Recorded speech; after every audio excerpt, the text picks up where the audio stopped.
Hey friends, welcome back to my channel. If you're new here, my name is Anmol. I'm a doctor based in India, and on this channel I talk about all the things that I love, but mostly about being a doctor, a dermatologist and cracking competitive exams. So today I'm going to share with you something really important. So a lot of people who have connected with me over Instagram and YouTube have this one common request, which is to help them and guide them towards cracking one of the toughest competitive exams between the finest minds of the country, which is the NEET PG exam. So I decided to make a step-by-step video, very clearly and systematically spelling it out for you how to approach preparing for the NEET PG exam. Why should you listen to me? Why do I think that I would be able to help you? Because some of the tips that I'm going to talk about today, some of the things that I'm going to tell you today are the things that I learned along the way while preparing for my exam, while preparing for my NEET PG with some really good results. My All India rank was 363 and my state rank was 2. And I did not have to take a gap year. So I think that these tips would be really helpful to you. So let's get started. I would be going step by step about how to approach NEET PG. So step 1 is to set an aim. What's your ideal rank? What rank are you aiming for? Is it top 100, top 200, top 500, under 1000? Be very clear in your mind of what exactly is the rank that you're aiming for. Write it on a piece of paper and stick it in front of your study table. It should look something like this. Seriously, I want all of you NEET PG aspirants to do this first. Hit me up on Instagram with a picture of this and that would surely make my day. If you want to pursue dermatology at a good college in India, I would recommend that you set an aim for an All India rank of under 700. Step 2. When should you start preparing for your NEET PG? Now, it's never too late, but ideally you should start your preparation in the 3rd year of your MBBS. Now, step 3 would be to start building your armor for the final battle of NEET PG. I like to call them the essentials to crack NEET PG. You need 3 things. Number 1, your personal, concise, handwritten study material. Number 2, a national level test series. And number 3, a strong support system and internal motivation. That's it. These are the 3 things that you need to crack NEET PG. I will be talking more about how to build on them later. But before that, let's talk about step 4. Now, the day you start preparing for NEET PG, before you build your essentials, before you do anything else, the first thing that you need to do is make a plan. Your plan is nothing but just a basic blueprint of how you are going to go about your preparation. So your plan is going to be written on a piece of paper and it's going to look something like this. So all you need to do is just take a piece of paper and list all the subjects that you are going to be preparing in your preparation. So there are 19 subjects in the MBBS curriculum which are there in the syllabus of NEET PG. And so as you can see here, I've listed out these 19 subjects and I have clearly defined what is going to be my preparation period below that.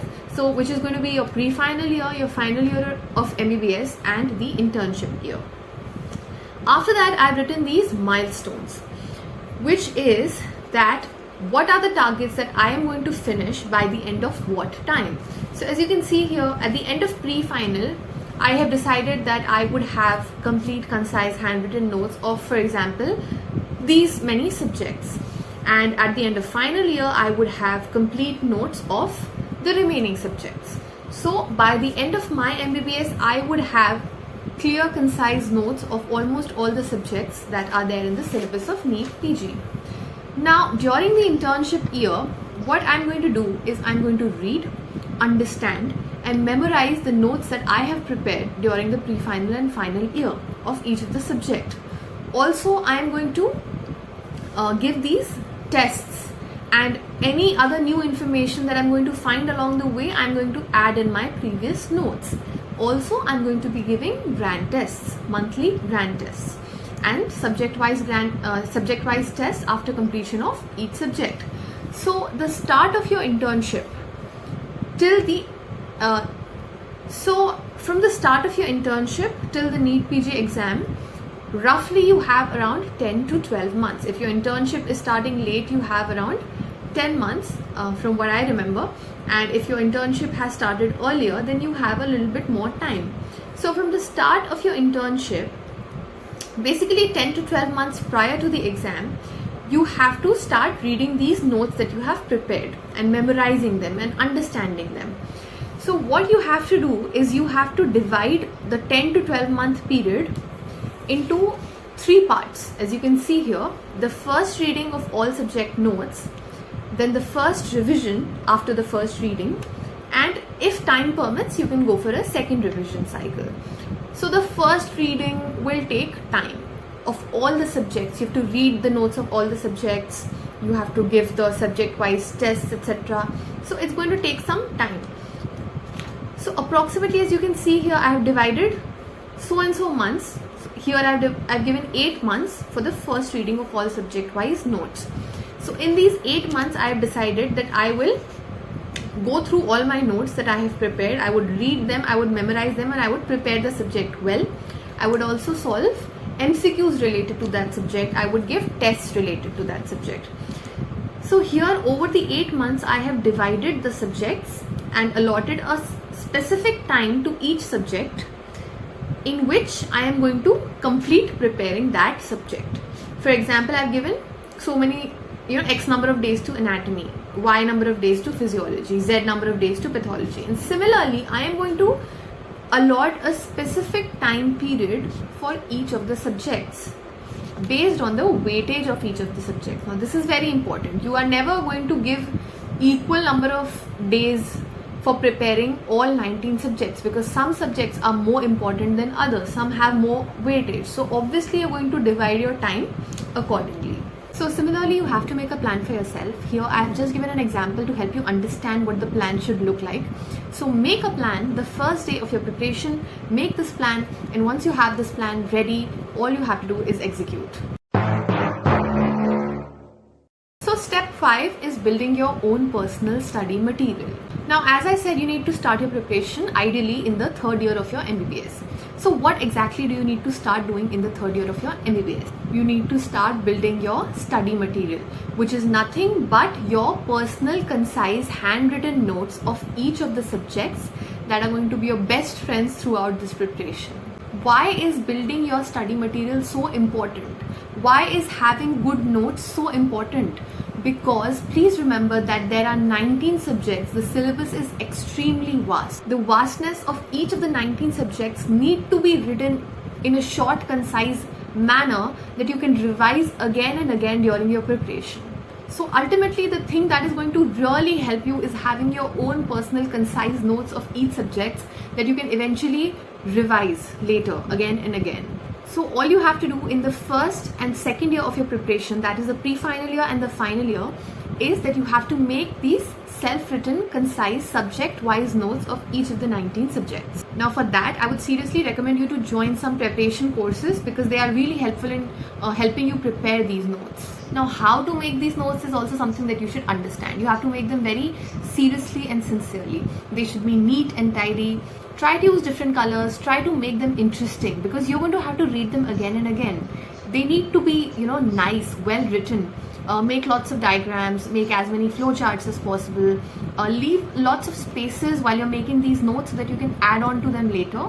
And as far as possible, they should be handwritten by you. Trust me, it really does make a difference.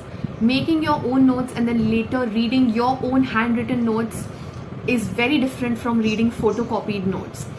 Photocopied notes are so much more difficult to retain because you have not made them, you have not written them. So as far as possible, try to make your own notes. Attend all of these subject-wise classes regularly and make your own notes as far as possible, because they are going to be your biggest strength eventually. So let's talk about step 6. Now, at the end of your final year of MBBS, at the beginning of your internship, you should be ready with your subject-wise notes of each of the 19 subjects. Once you've done that, the next thing to do is the final stages of execution of your plan. That is reading, understanding and memorizing those subject-wise notes, solving all the MCQs related to that subject, giving subject-wise tests and grand tests. So in your plan that you have written, you have allotted a fixed time to each of the subjects, right? Now let me give you an example. So For example, you have allotted 15 days to anatomy. You have given yourself 15 days during which you're going to prepare for anatomy. During these 15 days, what you have to do is you have to read the notes that you had prepared for anatomy. You have to go through all of your notes, read them carefully, understand them, memorize what is there to be memorized. And after that, you have to solve all the questions related to anatomy from all the various MCQ books and question banks that you have. And after that, you have to give, at the end of 15 days, you have to give a subject-wise test for anatomy. And also make sure that whatever new information that you're coming across while solving MCQs or while giving subject-wise tests, make sure to add them to your pre-existing notes. That's it. Similarly, you have to go about each of the 19 subjects in a similar pattern. Do the theory, solve the MCQs, give subject-wise tests, add material to your notes. Make sure that you do all of this in the respective allotted time of each of the subjects that you've allotted in your plan. I would again emphasize here that please divide the time according to the weightage of the subjects in the exam, and also try to finish the given subject in the allotted time itself. So do not allot equal number of days to a subject like pathology and dermatology, because they have very different weightage in the exam, right? Now let's talk about the next important essential, a test series. Joining a national level test series is a must, because without that you wouldn't have any feedback. You wouldn't know how well your plan is working. You wouldn't know where you stand at national level. The most important thing to remember here is to please not let the rank or the score bother you very much. This is the commonest reason people are afraid to give these tests, because they are afraid that they would get a bad score and that would just demotivate them. So why not just not give the test at all? Please do not make that mistake. Giving tests is a very, very important part of your preparation. They allow you to learn from your mistakes, and secondly, they give you a very good practice of the actual exam. Now let's talk about how frequently you should be giving tests. So you'll be giving two types of tests in any test series that you join. You'll be giving subject-wise tests after completion of each subject, and you'll be giving grand tests, which is going to be full syllabus and monthly. The next important thing is how to give these tests. Please make sure that you give all of these tests with 100% sincerity and try to simulate the exam conditions as much as possible. Sit on your desk with no distractions like you would in the exam. Do not cheat, do not refer to textbooks or your notes. Just don't do that, because you're only cheating yourself. Give them as honestly and sincerely as you would in the final exam. Now, what do you have to do after giving the test? Two things. Number one, take note of the various types of mistakes that you made during the test. Did you have trouble remembering stuff because you were too nervous? Did you have exam environment anxiety? Was there a question where they asked something that you had not read about? Is your theory not strong enough? If there was a question that's not covered in your notes, please make sure that you add the missing theory into your notes. Did you know the correct answer but you still made a silly mistake? Did you know the answer but you were too afraid to attempt because you were scared of negative marking? So make a note of what kind of mistakes you're making, where you're going wrong, and try to learn from them. Try to not repeat them in the subsequent tests. Trust me, giving tests is one of the most efficient ways to learn where you're going wrong. The second thing that you need to do is, after giving each of the grand tests, make sure to make a note of your score and your rank in that particular grand test, and you will be amazed to see how in subsequent tests your rank is improving, your score is improving. It'll boost your confidence, it'll put a lot of things into perspective, and it would be really helpful. Also, it will help you get rid of any test phobia that you may have. As you come to step 8, the final part of your preparation, consider the hard part over. You've already written your notes, you've read them, you've memorized them, you've solved questions related to them, you've given your subject-wise tests, you've given a couple of grand tests, you have completed your notes as much as possible. All you have to do now is revise them over and over and over. No big deal, right? So suppose in your plan you've allotted 1.5 months to the first cycle of revision. Now what you have to do is again allot a specific time to each of the 19 subjects over those 1.5 months and start revising in the respective time that you've allotted to each subject. This time you'll be able to finish the subject much quicker than the first reading, obviously. Similarly, plan a second cycle of revision only if time permits. The important thing to remember in these final 1 to 2 months of your preparation is that try not to consume a lot of new information in this period. Only try to re-revise what you've already read.